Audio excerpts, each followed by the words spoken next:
Hello, this is the Digital Emerging Technologies Department at Russell Library.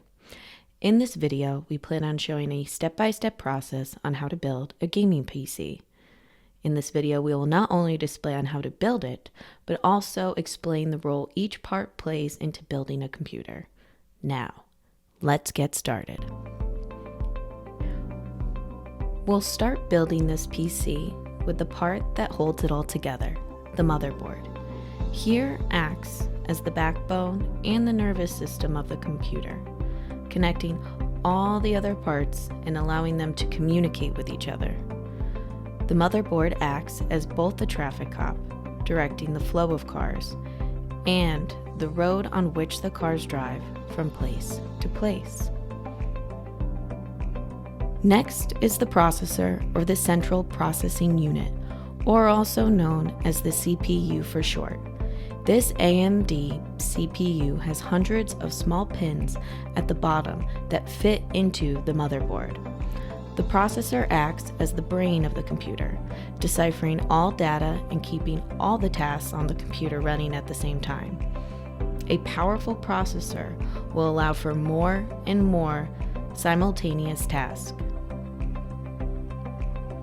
Here is a different angle of us seating the CPU into the socket. Here you can see all those little pins slide into place. Next is the SSD, or the solid state drive. The SSD is the computer's memory bank, similar to a hard drive, but without all the spinning disk. The SSD electronically stores all the computer data and files in its storage banks for easy and fast retrieval. This M.2 SSD fits neatly on the motherboard with a small screw to hold it down. Here is another angle of us installing that.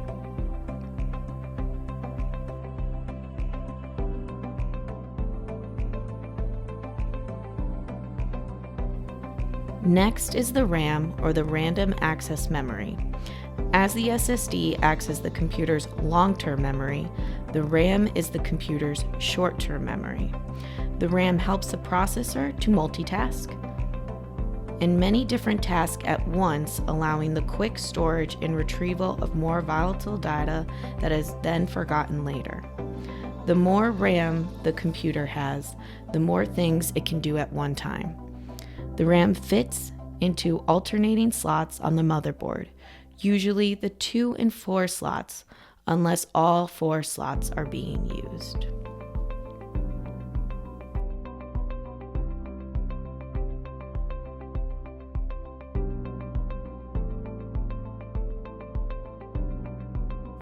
Next, we fit the motherboard into the computer's chassis.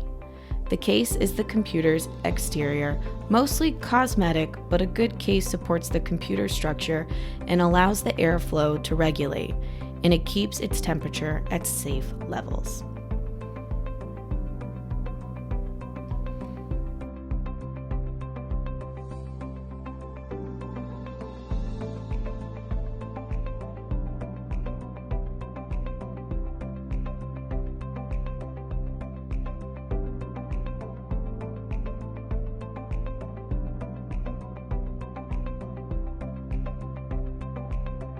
Here we apply the thermal paste to the top of the processor.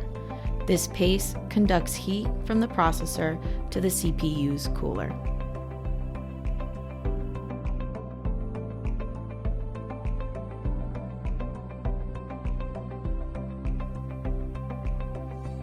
This is the radiator for the cooler that mounts on top of the CPU. The pump sits directly on top of the CPU, where it pulls cold water from the radiator into itself, and that water pulls the hot temperature from the CPU into itself. The now hot water is being pushed out of the pump into the top of the radiator, where the fans cool it back down to be used again later.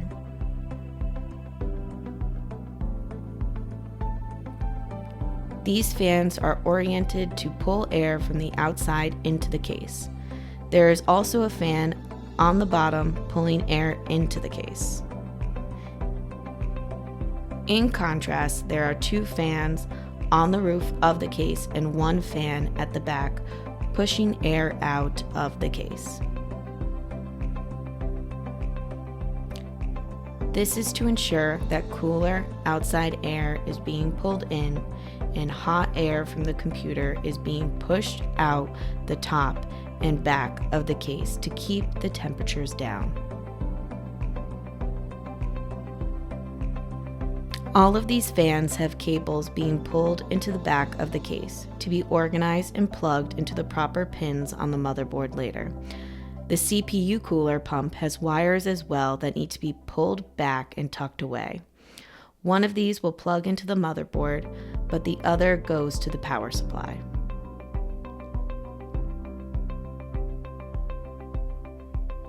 Here we put cables that control the computer's front panels and plug them into the respective ports.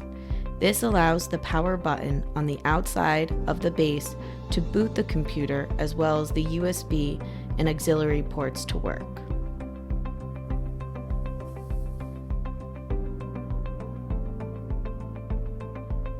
All these connections are shaped differently as they are not interchangeable. All the pins must fit correctly into the connectors. Refer to your motherboard's manual to find all the right places to plug in.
Next is the power supply. The PSU provides energy from the outlet into your computer.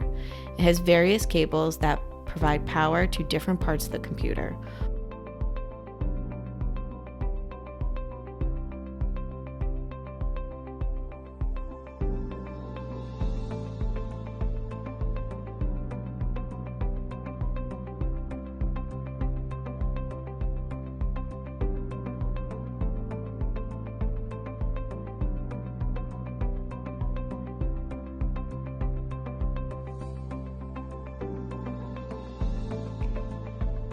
One 24-pin connector supplies the motherboard with energy.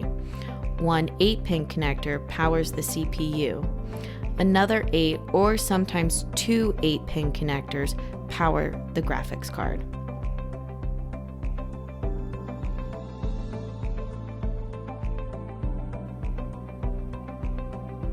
Here we are opening up the panel for the graphics card. The GPU for short processes video data and renders 3D models in a way that can be displayed on your screen. The GPU fits in the PCIe Express slot on your motherboard and is screwed into the mounting bracket on the back. We have quite a large card, so extra room has to be made to squeeze it in. The display ports on the outside allow you to plug your monitor or multiple monitors into the graphics card.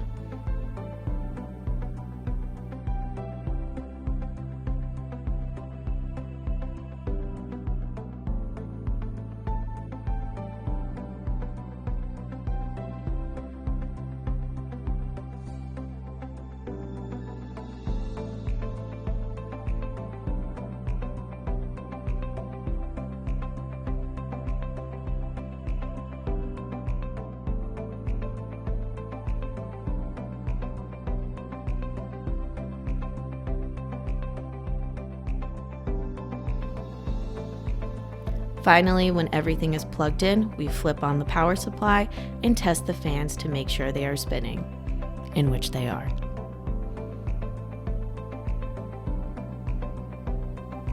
Thank you for tuning in to our informational video on building a gaming PC.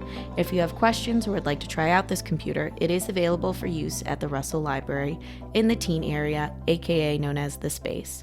We look forward to seeing you in Game Away.